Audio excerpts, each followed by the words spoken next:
This is Herodotus of Halicarnassus. He's one of my favourite people to have ever existed in all of human history, and I'm going to spend the next probably quite a while, it's going to be a fairly long video, convincing you guys to love him as much as I do. Herodotus was an ancient Greek writer who lived in the 5th century BCE, and his life's work was to travel much of the world as he knew it, talk to people, gather stories, and compile them into a massive account that gives us a detailed history of not only his own people, the Greeks, but also their neighbours, the people who they interacted with. What makes Herodotus different from other ancient Greek writers before him was his desire to find out what truly happened in the past. He didn't write to glorify a king or a god. He didn't write to make a point. He wasn't even necessarily trying to tell a compelling story. What Herodotus was trying to do was find out what really happened in the past and why it happened. That's why he's called the father of history. Herodotus was a deeply curious man who wanted to find out as much as possible about the world around him. As part of his research, he travelled extensively. He went to foreign lands, and most importantly, he spoke to people. He interviewed the natives of the places that he went to find out about their customs and practices. He talked to the descendants of famous individuals about the feats of their illustrious ancestors, and he relentlessly quizzed priests and holy men on the history of their gods and their temples.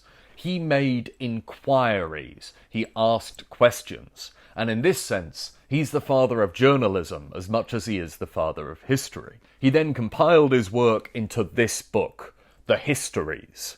The Greek word history, or historia, means to investigate or to inquire. Herodotus begins this book by stating his intention. Here are presented the results of the inquiry carried out by Herodotus of Halicarnassus. The purpose is to prevent the traces of human events from being erased by time, and to preserve the fame of the important and remarkable achievements produced by both Greeks and non-Greeks. Among the matters covered is, in particular, the cause of hostilities between Greeks and non-Greeks. That last bit is especially significant.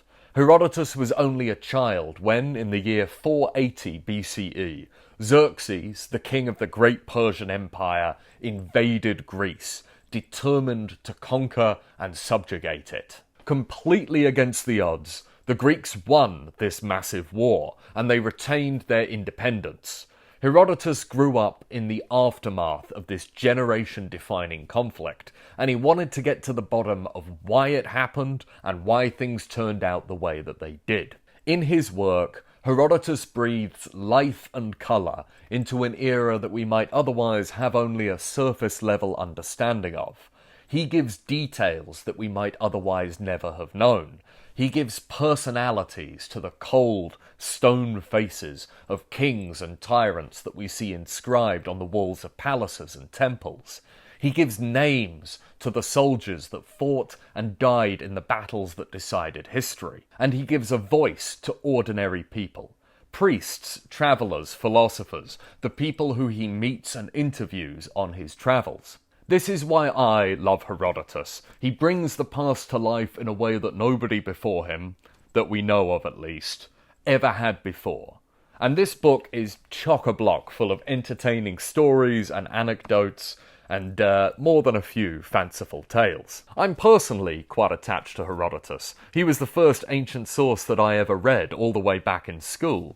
He's been with me ever since as well, through my various stints at university, through my personal studies, and through the beginning of this very channel, over 5 years ago now, which started with a series of small, poorly animated videos, all based on Herodotus. I've had this copy, the Robin Waterfield translation, for 12 years, over 12 years now, and it is just falling apart. So now that we've established that I am a card-carrying member of the Herodotus fan club, it's worth mentioning that as fantastic as he is, as amazing as Herodotus is, he is imperfect as a source for history. To start with, there are many things that he gets obviously and provably wrong, and believe me, we're going to get into that. But even worse almost, to a modern audience at least, he's quite difficult to read and follow. The histories are a confusing, messy, and very difficult to follow mess at times. Herodotus keeps 1,000 narrative threads going at once, and he doesn't hold our hand through understanding how they all connect to each other. Instead, he demands that we pay attention to the massively complicated world that he's painted a picture of, and that we keep track of it all ourselves. Herodotus is also famous for his massive digressions into topics that appear barely relevant to the main narrative of his histories. This totally breaks up the story and makes him very difficult to follow. Herodotus struggles with the same question that all people who try and write history struggle with, which is how much context is too much context. And for Herodotus, no amount of context is too much. Herodotus is excellent and entertaining in so many ways, but he is difficult to keep track of if you don't already know the history that he's talking about. So that's why I'm here. Today we're going to go through Herodotus's work book by book, and we're going to tell his story, whilst doing our best to keep all of his threads together.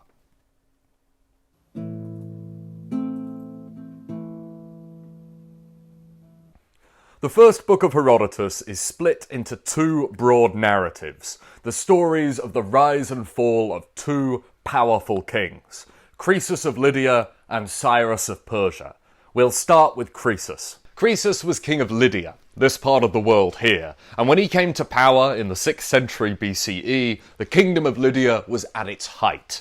Croesus, during his lifetime, was famed around the world for his opulence. You might still hear people today say that someone is rich as Croesus if their wealth is truly next level. So why does Herodotus start here?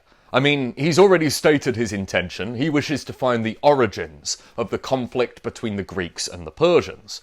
And yet he begins his narrative with Croesus, a man who is neither Greek nor Persian. Herodotus explains himself a little bit. He says that it would be normal for a Greek like himself to begin his story in the time of myth and legend, with, for example, the kidnapping of Helen and the Trojan War. But Herodotus says that myths and legends can be tricky. Everyone's got a different version of events, and it's impossible to tell whose is the closest to the truth. That's the kind of history that Herodotus is trying to move away from. So instead, Herodotus is beginning his narrative with Croesus of Lydia because he was the first man to treat the Greeks in a criminal way. You know, to subjugate them, to take their freedom from them. Before Croesus, the Greeks had been attacked by outside powers, by raiders, but these invaders always went home afterwards. Croesus was the first man to not only take the riches of the Greeks, he took their independence as well. But before Herodotus can tell us the story of Croesus of Lydia, he first has to take us on one of his famous digressions. Because how could we tell the story of Croesus without first telling the story of his entire dynasty going all the way back to its founder? Get used to this, it's a bit of a theme in Herodotus. Before Croesus's family came to power in Lydia, the kingdom was ruled by the Heraclids, descendants of the great Greek hero Heracles. This fella right here. But the Heraclids lost power in Lydia after 22 generations of ruling due to the actions of their last king, Candaules. King Candaules, so the story goes, was very much in love with his own wife. So in love with her that it was starting to get a bit annoying for everybody else, because he would spend all day praising her beauty, going on and on and on about just how incredible she was. One day, Candaules is talking with his bodyguard, a man called Gyges, and he says, "You know what, Gyges? I don't think you believe me when I tell you that my wife is the most beautiful woman on earth. I reckon that you think I'm just some love-smitten fool." And Gyges, who was used to this kind of stuff, responded, "No, your majesty, I know she's the most beautiful woman on earth. You tell me every day. No need to convince me, she's a stunner. 10 out of 10. But the king won't accept this. He keeps pushing Gyges. He goes, No, I'm not convinced. I don't believe for 1 minute that you can fully comprehend the disproportionality of my wife's beauty compared to all the other women on earth. How could you? I know. You need to see my wife naked." Gyges is shocked and horrified at this suggestion. "This is perverse," he tells the king. He reminds Candaules that custom exists for a reason. There is a reason servants aren't meant to see their mistress naked. If that weren't the case, why are there such strict social norms surrounding it? Gyges the bodyguard is the first example of an archetypical Herodotean character, the kind of character that reoccurs throughout Herodotus's stories. The wise advisor, the man with sage wisdom, who is ignored by an arrogant king. In Herodotus's histories, whenever a ruler, whenever a king or emperor is about to make a really terrible decision, you know, the kind that will forever doom him, he almost always does so after ignoring the good advice of one of his underlings. We will call this character archetype the Cassandra. And so despite the warnings of his clever bodyguard Gyges, Candaules is convinced that it's a good idea that he see his wife naked. And he reassures Gyges that he's going to contrive the whole thing. The queen won't even know that he was there. All he has to do is hide behind their bedroom door, wait for the queen to go into the bedroom and get undressed, and then slip out without anyone ever knowing that he was there. However, that's not how it went down. The queen, being both smart and observant, sees Gyges behind the door and immediately puts the whole conspiracy together. She knows, somehow, that her husband must be behind this whole thing, and she is rightfully furious. The very next day, the queen summons the unsuspecting Gyges into her presence, and she reveals that she knew about the whole plot. Somebody has committed a crime against her dignity, and that somebody has to pay with their life. She then offers Gyges a choice. Either the king is responsible for this insult against her dignity, because the whole thing was his idea, in which case Gyges has to help her murder him. Or Gyges is responsible, as the man who followed an immoral command, in which case it is on him to take his own life. Unsurprisingly, Gyges goes with the former option. And so, ironically enough, by using the exact same trick of hiding behind the bedroom door, Gyges murders Candaules. He then crowns himself king of Lydia and marries the old queen. Well done him. Now at first glance, this seems like a completely pointless digression from the narrative. What does this story about a peeping Tom turned regicide have to do with Croesus of Lydia, who lived decades afterwards? Well, it all has to do with fate. Gyges had killed a legitimate king, and this was a great sin. In response to this crime, the Greek god Apollo, speaking through his oracle at Delphi, declared that the Heraclids, Candaules' family, would one day have their revenge, in 4 generations' time. And this is why Herodotus considers the genealogy of kings to be so important. Divine retribution, justice, and the rebalancing of the world are hereditary. Croesus, the great-great-great-grandson of Gyges, will be the one to pay for his ancestors' crimes. Anyways, back to the main narrative, the story of Croesus of Lydia. He comes to power, he becomes king, and he starts relentlessly attacking everyone else in Asia Minor. He attacks everybody west of the river Halys, and he even starts building a fleet to go and attack the Greek islands of the Aegean. But he's dissuaded from this naval expedition by the work of a very clever Greek man. This clever Greek tells Croesus that the Aegean islanders are preparing for war against him by buying thousands of horses. He says their plan is to land on the mainland and face Croesus in his own territory, to fight his army on horseback. Now Croesus is delighted to hear this. He says, what fools these Greeks are. I mean, don't they know that us Lydians are some of the best horsemen on earth? And yet when it comes to fighting us, they want to fight us in the way that best suits us? Go ahead, great way to win a war. The Greek then points out that, yes, Croesus is right to be pleased that his enemies wish to face him where he has the advantage. Yes, it would be monumentally stupid of the Greeks to try and face the Lydians on land, on horseback, where they are obviously the better warriors. But doesn't Croesus realise that the Greeks are some of the best seafarers on earth? These are people who live at sea. They are literally islanders. Doesn't he realise that when the Greeks heard that the landlocked Lydians were building a navy and were going to face them where they had the advantage, They were just as delighted to hear that as Croesus is to hear that they were going to face him on land. Croesus takes this man's point and he abandons his plan to build a navy and expand further west. This clever Greek is our second archetypical Herodotean character, an archetype that we're going to call the Odysseus, a cunning and conniving man who achieves his ends through dishonesty, but is nevertheless sympathetic.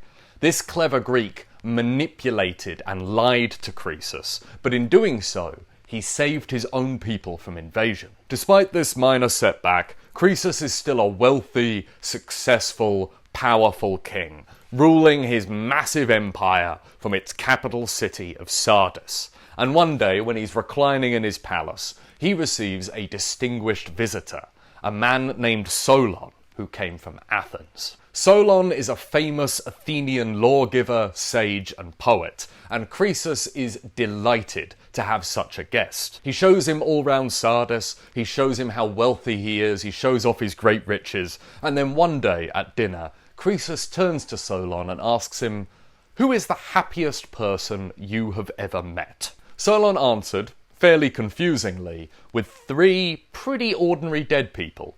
People who lived good lives and, more importantly, died good deaths. But Croesus of Lydia, the richest man alive, who obviously expected to be Solon's #1 pick for happiest guy, is outraged. "Do you hold us Lydians in such contempt?" he asked. Solon responded that the gods are fickle, and no 2 days in a human life are alike. Good fortune today might be followed by bad luck tomorrow. Call no man lucky until he has died a good death. Now, it's worth noting that most modern scholars think that this meeting between Lydian king and Athenian sage almost certainly didn't happen. The timelines don't really add up.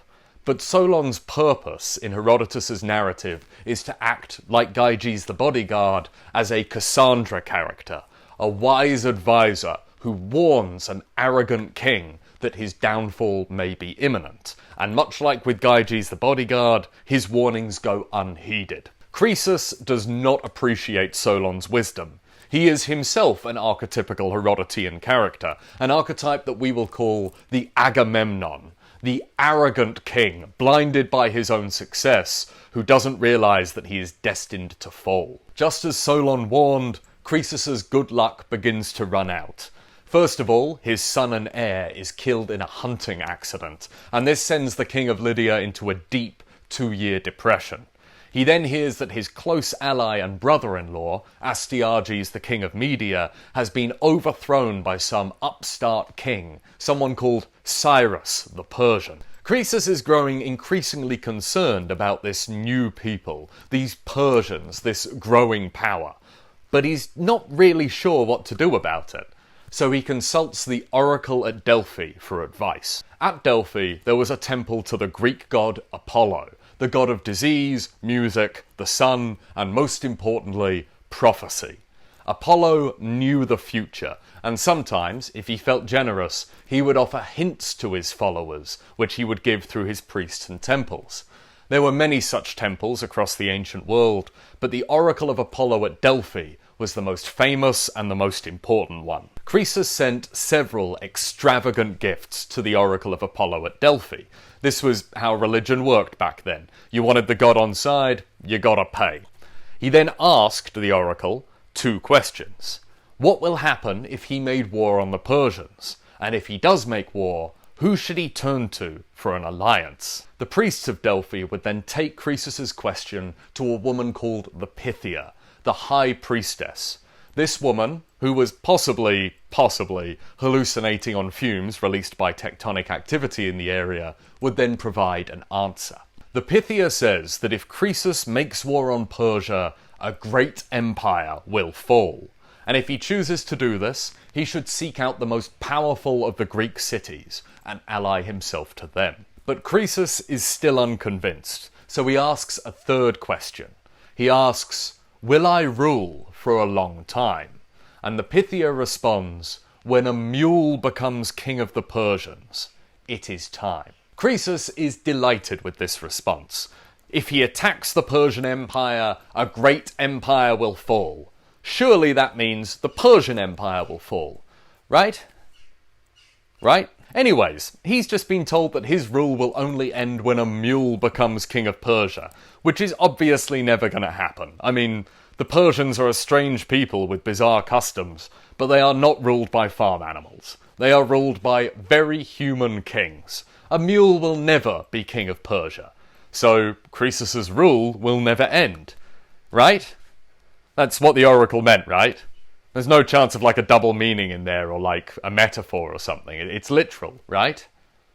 Right? Croesus takes the oracle's advice and he seeks out the most powerful Greek city for an alliance. And he learns that amongst the Greeks, two cities are considered the most powerful: Athens and Sparta. Okay, it's time to meet the Athenians and the Spartans. Finally, our Greek historian is going to give us some real Greek history, and he's starting strong with the two largest and most well-known cities in Greece, Athens and Sparta, two very powerful but very different states. One of the big differences between the two is their dialect of Greek. The Spartans are Dorians. They speak the Dorian dialect of Greek, whilst the Athenians are Ionians and speak a dialect of Greek similar to those Greek cities on the west coast of Asia that Croesus had subjugated. It is always very important to remind ourselves that at this point in history, there is no concept of Greek nationhood. Greece is not a country. It is at this point hundreds, and I do mean hundreds, of small independent polis, city-states, all of which govern themselves completely autonomously and are constantly fighting with each other.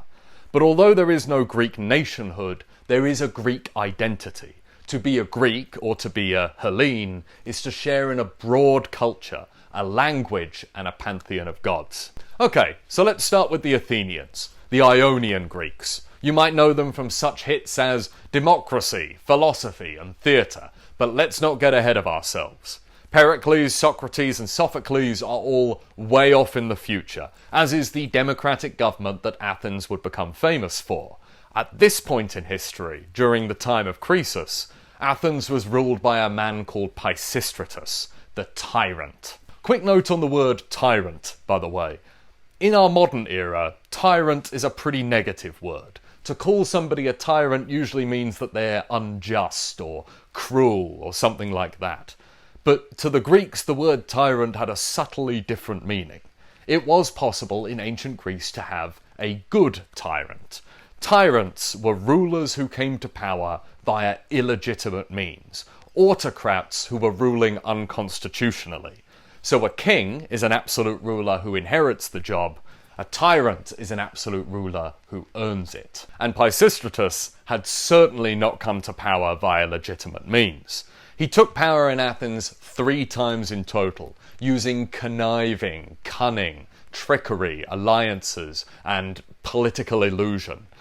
But in the end, he just hired a massive force of foreign mercenaries to come and seize the city for him. So this is how Croesus found Athens, a powerful city reeling from generations of political turmoil and recently brought under the heel of a tyrant. Perhaps not the most useful or reliable ally to have in a war. So Croesus turned next to Sparta. Herodotus introduces the Spartans by telling us that they once had the worst customs in all of Greece. He doesn't go into detail, but trust him, the Spartan culture used to suck. But that was before a man called Lycurgus came along. Lycurgus is the founder of the Spartan way of life. You might have heard of this thing called the Spartan way of life. It's very, very famous. It revolved around militarism, child abuse, push-ups, homoeroticism, and the mistreatment of a massively subjugated slave class. There is a bit more to it than that, but that is the basic vibe in Sparta. Exactly how much of the well-known Spartan militaristic culture is genuine, and how much of it was invented by later authors romanticising this time period, is pretty difficult to ascertain. Modern historians still debate the extent to which the austere, infanticidal super soldier that was the Spartan hoplite actually reflects historical reality. But whatever the Spartan system really was, we know for sure who they credited as its founder: This fella Lycurgus, the guy that the Spartans told everyone came up with their political constitution and their military culture. When Croesus's ambassadors arrived, the Spartans were wrapped up in a brutal and bloody war with their neighbours, the Tegeans. Now, the Spartans were the aggressors. They had attacked Tegea, looking to expand. And when they'd first attacked them, they were so confident of victory that they took with them to battle not only their shields and spears, but also chains and shackles, so that as soon as they won, they could get straight to slaving. But, in an ironic twist of fate, it was the Tegeans who won the upcoming battle, and the proud Spartans found themselves taken as prisoners in the very chains that they had brought with them. Herodotus, by the way, mentions that he's visited Tegea, and those chains are still displayed in the city's temple to Athena. That's how proud the Tegeans were of this victory. But the Spartans did eventually turn the war around and begin to win. And it's at this point that Croesus's ambassadors find them. So that is Herodotus's introduction to the two most famous Greek cities. Athens, not yet the beacon of democracy, philosophy and culture that it will one day become, is torn apart by domestic turmoil and under the heel of a brutal tyrant. Sparta, though internally unified, is reeling from its costly wars against its neighbours. And with that established, let's get back to the narrative of Croesus. So Croesus goes to war against Persia, and the war goes incredibly badly. He loses 2 battles, he's besieged in his capital city of Sardis, Sardis falls, and Croesus is taken alive. Cyrus, the king of the Persians, the man who has just conquered Lydia, decrees that Croesus must die for his crimes. A great pyre is built, and 14 young Lydian boys are tied round it, and on top is Croesus, preparing to be burned alive. As the fire was lit, Croesus could be heard to mumble the same word 3 times. Solon, Solon, Solon, he kept saying. Cyrus was a bit confused by this, and he summoned the translator to ask Croesus what on earth a Solon is. Croesus answered by saying that Solon was a man that every ruler should meet and listen closely to. He proceeds to then tell Cyrus the story of this Athenian sage who had come to his capital city, scoffed at his wealth, and told him, by the way, whilst Croesus is telling this story, the funeral pyre is burning, the fire is lit. So presumably the Persian translators would have to shout this over the sound of the 14 children being burned alive. But anyways, whilst that's happening, Croesus tells the story of this Athenian sage who had scoffed at his great wealth and told him to count no man happy until he had died a good death. Cyrus appreciates this wisdom, and he's suddenly struck by the realization that he is burning people alive, and he orders the fires to be quickly doused, but oh no, it's too late. The fire's already too strong. Croesus is gonna die. But don't worry. Apollo sweeps in to save the day at the last minute. The sun god calls down a storm, and the flames are quenched. Croesus is spared. Cyrus can see that Croesus is a good man at heart, so he asks him, "Why on earth did you make war on me? Why did you attack Persia?" And Croesus answers that he accepts some of the blame, fair play, but true responsibility lies with the god of the Greeks, Apollo, who through his oracle at Delphi encouraged him to make war on Persia, a choice he would have never made himself.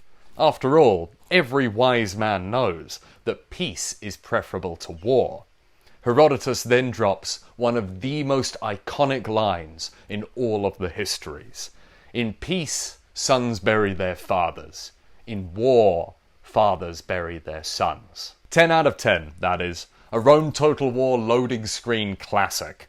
This moment marks a transition in Croesus's character, where he once embodied the Agamemnon archetype, the arrogant king, too blinded by his own success to see the danger right in front of him. He has now fully transitioned, he's been humbled by his defeat, and become the wise advisor. The first advice that Croesus gives his new boss has to do with how best to manage conquest.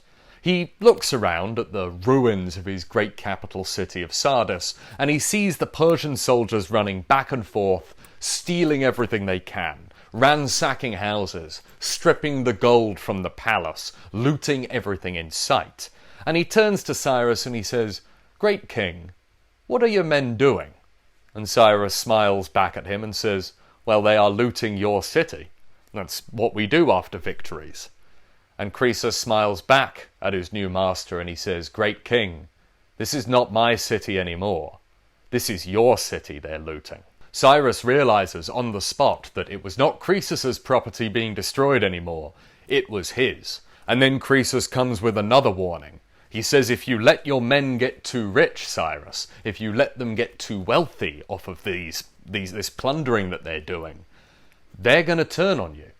Riches corrupt. Wealth corrupts. It convinces people they're better than they are. I mean, look what happened to me. I was the richest man on earth, and look at all the weird shit that I tried to do. So take it from me, I'm an expert on the corrupting power of money. So Croesus tells Cyrus, you're in a tricky bind. You don't want to take your men's money from them, because then they'll resent you. But you also don't want them to keep all of it, because then they'll think they don't need you. Instead, when you conquer a city, take all of the riches and dedicate it to the gods. That way you can keep it out of your men's grubby little hands, and at the same time they can't resent you for it, because you're using it for a good cause. Cyrus is really impressed by this. He can see that he's gotten a real A-lister 10 out of 10 wise advisor in Croesus, and he makes him his right-hand man, which is a real turnaround from 5 minutes ago when he was ready to burn this guy alive. And he tells Croesus that in payment for this good advice, he will grant the ex-king of Lydia any wish that he desires. And Croesus's wish was that he be allowed to keep the shackles that he had been imprisoned in when he had been taken prisoner when his city fell. Weird wish, right?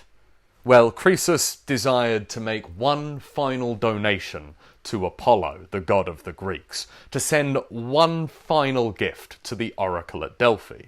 The temple that had encouraged him to go to war with Persia, who had told him that if he did start a war with Cyrus, a great empire would fall, and had also told him that his rule would only end when a mule became king of Persia. So Croesus sent these chains to Delphi, and he did so with a message. He asked the priests there if it was normal practice for this god of the Greeks to trick his benefactors. Croesus had sent immense wealth to the temple. He had shown Apollo all the favour in the world, and this is how the god repays him, by taking his kingdom from him. The Pythia responded thusly. First of all, it didn't matter how much money Croesus donated to the temple. He could have given his whole kingdom to Apollo if he wanted to. It wouldn't have changed anything, because no man can escape his fate. Destiny is written in stone, and you can't buy your way out of it. Remember Gyges, the bodyguard who had murdered his own king and taken power? Well, Apollo had decreed that vengeance for that crime would be exacted in 4 generations. Croesus was part of the unlucky generation. His fall was inevitable. And secondly, the Pythia says that Apollo never deceived Croesus. He simply failed to ask the right questions. And I think that Herodotus is speaking to us a little bit through this story. Remember that his book is called The Histories, the inquiries, the investigations. His method is interview. He believes that the best way to get to the truth is to ask the right people the right questions. When the oracle had told Croesus that if he attacked Persia, a great empire would fall, it had been telling the truth. It was on Croesus to then ask a follow-up question. Which empire? But he hadn't done that. He hadn't made a further inquiry. Instead, he had just assumed that Apollo didn't mean his. He had also made the mistake of taking the second prophecy, that his rule would end when a mule became king of Persia, too literally. The oracle was speaking in metaphor. It wasn't literally that a half-horse, half-donkey creature was going to be crowned king of Persia. No, it had to do with the fact that Cyrus, the king of the Persians, was half Mede, Mede on his mother's side, and on his father's side he was Persian. He was of mixed background. The Medes and the Persians are 2 different tribes of Iranians. And this is what the oracle had meant. And so ends the story of Croesus of Lydia, the prosperous and proud king who overreached and lost everything. Croesus himself has a nice, neat little character arc throughout the narrative, and there are lots of lovely Greek points being brought up, like the nature of fate and the corrupting power of wealth and, well, power. And of course, you know, the relationship between mortals and the divine. Overall, this is a great example of the way Herodotus writes his histories. For all of his claims to be seeking truth instead of myth, for all of his hard rationalization and his no time for nonsense stories and superstitions, for all of his deductive reasoning and his investigation, Herodotus is very much a man of his time and place. He is an old, ancient Greek fella, the kind of guy who puts a lot of importance on prophetic dreams, oracles from the gods, fate as an idea, and the character of rulers like Croesus. In a certain sense, Herodotus is still telling myths. He's just telling more credible versions of them. Many modern scholars think that this meeting between Solon and Croesus, where wise Athenian sage and arrogant Lydian king go at it over the nature of fate and happiness, is completely fictional. It probably never happened. The timelines don't really add up. And by extension, Croesus calling out the name of Solon on the funeral pyre must also not have happened. The Babylonian Chronicle of Nabonidus tells us that Croesus died during the sack of Sardis, although even that's not necessarily for sure. But that does make more sense. That is the more common fate for kings who have been conquered and overthrown. They are usually killed. Very rarely are they spared only to become the main advisor and right-hand man of the man who has just overthrown them. So bearing that in mind, let's move on to the second narrative of Book 1, the story of the man who defeated and overthrew Croesus, Cyrus of Persia. The story starts with Cyrus's grandfather, King Astyages of the Median Empire. The Medes were the dominant Iranian tribe, ruling over the Persians and their other subjects from their great capital city of Ecbatana. King Astyages is deeply troubled by two dreams he has about his daughter, Mandani. In the first of these dreams, he sees her urinating over the city of Ecbatana, and eventually she floods and destroys it. In the second dream, she's pregnant and she's giving birth, and as she does so, great vines emerge from her womb and spread over the entire continent of Asia. Astyages thinks that this is pretty weird, so he takes it to the Magi, the priests who interpret prophetic dreams. The Magi tell the king that these dreams prophesize that his first grandson, born to his daughter Mandani, will one day overthrow him, and when he does so, he will then rule over the entire continent of Asia. This terrifies Astyages, and when his daughter does give birth to a son, he resolves to kill it. But Astyages obviously doesn't want to do the job himself. That's pretty grim. So he entrusts the task to his main general, a guy called Harpagus, gives him his grandson and goes, "Here you go, you have to kill this baby." But Harpagus really doesn't want to kill this child, so he also palms the job off onto some poor herdsman he meets, some shepherd who he's invited to the city. He gives him a baby and says, "Here you are, it's your job to kill it. Off you go." So the herdsman, with this baby that he's been told to kill, goes home and he finds his wife. And he tells his wife that he's been given this horrible task that he really doesn't want to do. Now, as it happened, when the herdsman left for the city, his wife was heavily pregnant, and whilst he was away, she'd given birth, but the child had been stillborn, and his wife begs him, saying, "No, please don't kill this baby. Instead, why don't you give the general our child that's already dead, and we'll keep this one and raise him as our own." This child, as you've probably already guessed, is Cyrus, future king of the Persians. And even though he's raised by poor herdspeople, he is spotted at roughly the age of 10 years old by Astyages the king, who recognises that this is the grandson that he thought he'd had killed. And he is furious at this. Astyages summons Harpagus, that general who he'd entrusted this grim task to, and he confronts him about it. And Harpagus tells the truth. He says, "Yes, I'm so sorry, my king. I couldn't bring myself to kill a baby, so I palmed the job off onto a herdsman and told him to do it. And Astyages says, you know what? I'm not angry. The king actually seems relieved. He tells Harpagus that he'd always regretted this choice that he'd made out of fear, and he's actually delighted to have a grandson. Thank you, Harpagus, he says. Thank you for betraying and disobeying me. I'm actually grateful for that.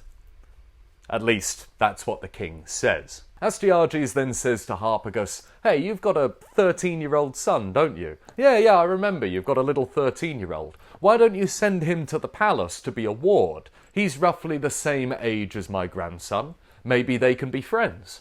And Harpagus, who doesn't think anything is amiss, says, yeah, sure, that sounds lovely. And he sends his son off to the palace. Later that night, Harpagus joins his king for a feast. It's a multi-course meal, but the highlight is this tender meat that Harpagus just cannot get enough of. When Astyages saw that his general was stuffed, he said, hey, do you want any leftovers to take home with you? I can see you've really enjoyed this dish. And Harpagus goes, no, great king, thank you, but you're too generous. I really cannot eat any more. That was an incredible meal. An exotic dish that meat was cooked in, you know. I couldn't place the animal that meat comes from. But Astyages insisted that Harpagus take some leftovers home with him, and he brought out a great dish and laid it on the table. And when he uncovered the dish, he revealed the head and remains of Harpagus's son, butchered, cooked, and ready to be eaten. Astyages then asked his general if he now recognized the meat that he had been eating earlier. Herodotus tells us that Harpagus showed no emotion, no sign of shock or horror. Instead, he quietly and calmly stood up from the table, told the king that he did recognize it, gathered up the remains of his child, and left the palace. As he did so, he could be heard to say to himself, "The king can do no wrong." And so that is how Astyages punished Harpagus for his betrayal. That's how he punished his main general, his right-hand man, his closest ally, and the man who commanded his armies. A great idea, Astyages. I'm sure that won't come back to bite you. Anyways, the young boy Cyrus survives, and eventually he grows into a fine young man.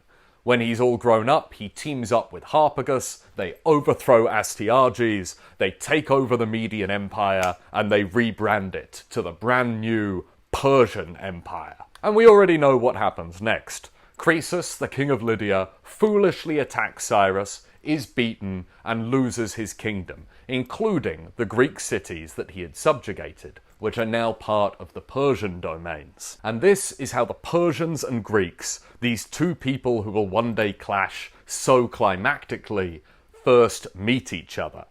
Some of these Greek cities submit immediately to Persian rule. Some of them put up a fight, but they all lose. And some of the cities, like Teos and Phakia, migrate almost their entire populations and move west to avoid Persian rule. The Spartans, who were allies of Croesus, remember, although they hadn't really taken part in the fighting, decided that now was the time to act. They sent a delegation to Sardis to confront this so-called king of Persia, and they told him, hey, you better stay out of mainland Greece. You better not expand further west because, you know, we're the Spartans, and we consider ourselves the protectors of Greece. So if you dare conquer any more than you already have, you know, watch out, because you'll have the Spartans to answer to. Cyrus responded to this somewhat confrontational attitude in a beautifully condescending way. He asked them who on earth the Spartans were, which is a fair question. I doubt that this Iranian warlord, now become suddenly mighty king, would ever have heard of this obscure Greek state, merely one of hundreds of cities of these bizarre people that now lived on the western border of his empire. It's also a great example of the inflated Spartan sense of self-importance, something that's pretty characteristic of them throughout their history.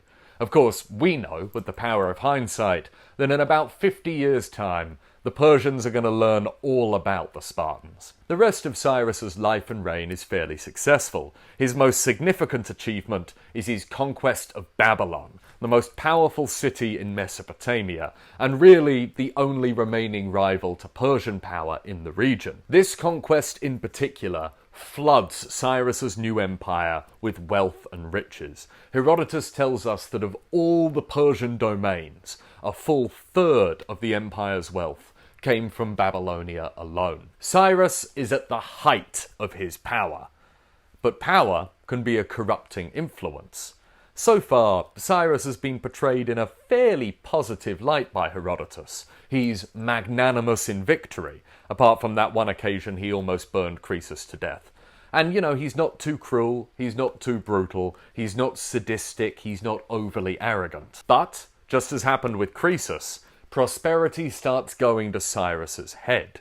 He's morphing into the Agamemnon archetype, the arrogant ruler whose success blinds him to the fragility of his own power and the threats that surround him. Cyrus's next target for conquest is the Massagetae, a nomadic people that roamed the great Eurasian steppe. They lived roughly in this region here.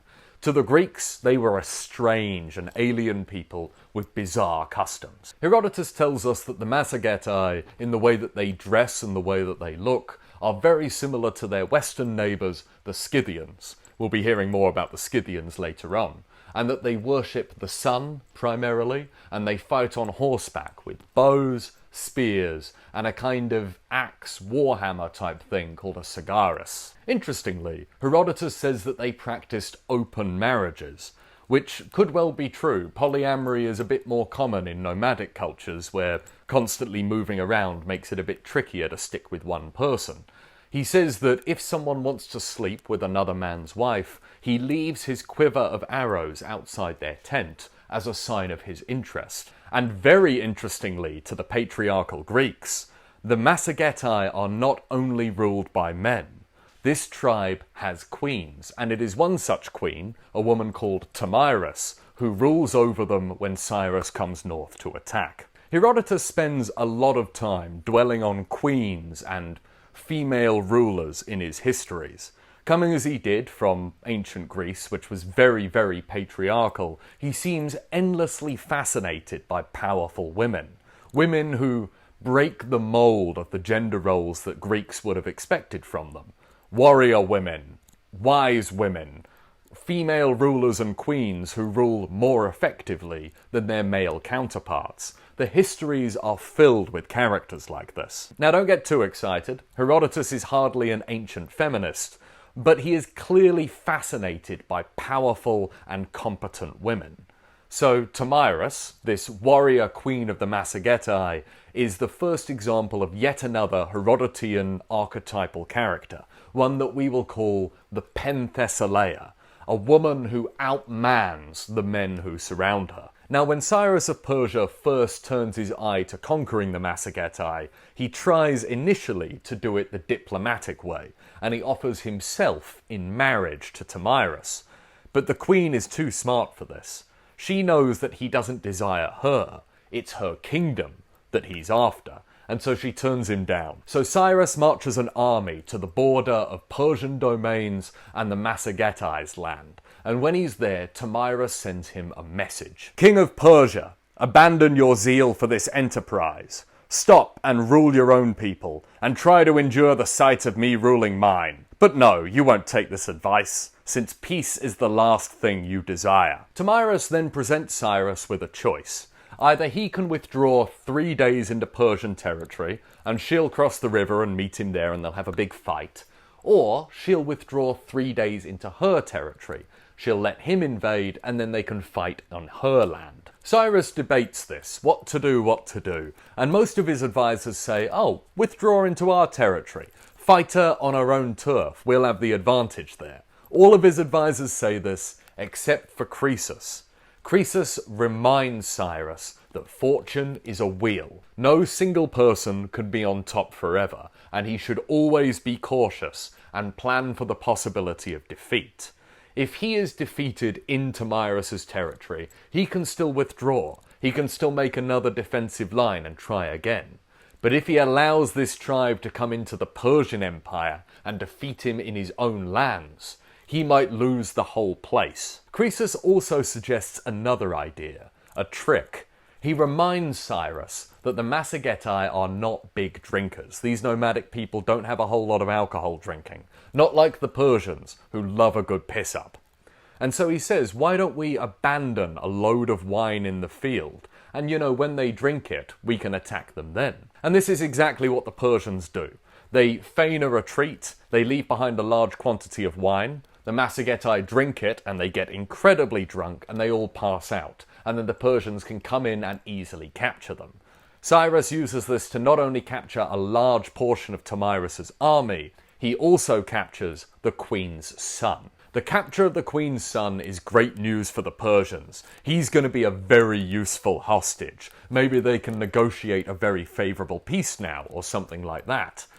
But it seems that the son knew how valuable he was, because as soon as he sobered up and got the opportunity, he broke free of his chains and ended his own life. The death of her son, seemingly at the hands of Cyrus of Persia, sent Queen Tomyris into a fury and rage, and she swore an oath by the god of the sun that she would quench this Persian king's thirst for blood. Tomyris and the Massagetae fell on the Persian army in a fight so brutal and so fierce that Herodotus says it was the biggest battle ever fought by non-Greeks. And at the end of it, Queen Tomyris stood victorious over the corpses of thousands of dead Persians. Tomyris searched the battlefield until she found the one corpse that she'd been looking for.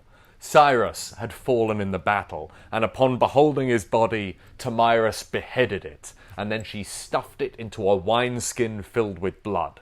Holding it aloft like a trophy, she declared, "Although I have come through the battle alive and victorious, you have destroyed me by capturing my son with a trick. But I warned you that I would quench your thirst for blood, and so I shall." And so died Cyrus, the first king of the Persian Empire. Herodotus tells us that he knows of several other stories of how Cyrus dies, but he finds this one to be the most plausible. The writer Ctesias also thinks that Cyrus died in battle. He just thinks it was a different battle. Xenophon, who's also a Greek author, says that Cyrus died peacefully of old age. And I think there's one 12th century source that say that Cyrus was killed by this queen, Tomyris, but it wasn't in battle. In this version of the story, Tomyris accepts the proposal of marriage, but then assassinates Cyrus after they've been married. Either way, I don't think that Herodotus's account of Cyrus's death is truthful. It may not be completely untruthful, but I think it's definitely not the full truth, if you know what I mean. It just fits a little bit too neatly with Herodotus's narrative and his general theme that powerful and successful people have a tendency to overreach and bring about their own destruction. Remember that all of these stories are just a precursor to the main narrative of Herodotus's histories. That is, the growth of Persian power and its eventual defeat at the hands of the Greeks. Herodotus portrays the Persians as a powerful people, an expansionist people, who come to dominate most of Asia, but eventually they overreach, they push too far, they want too much, and they bring about their own destruction. In that sense, the story of Croesus and the story of Cyrus is much like the story of the Persian Empire, just, writ small. The history of a people told through the stories of two individual kings.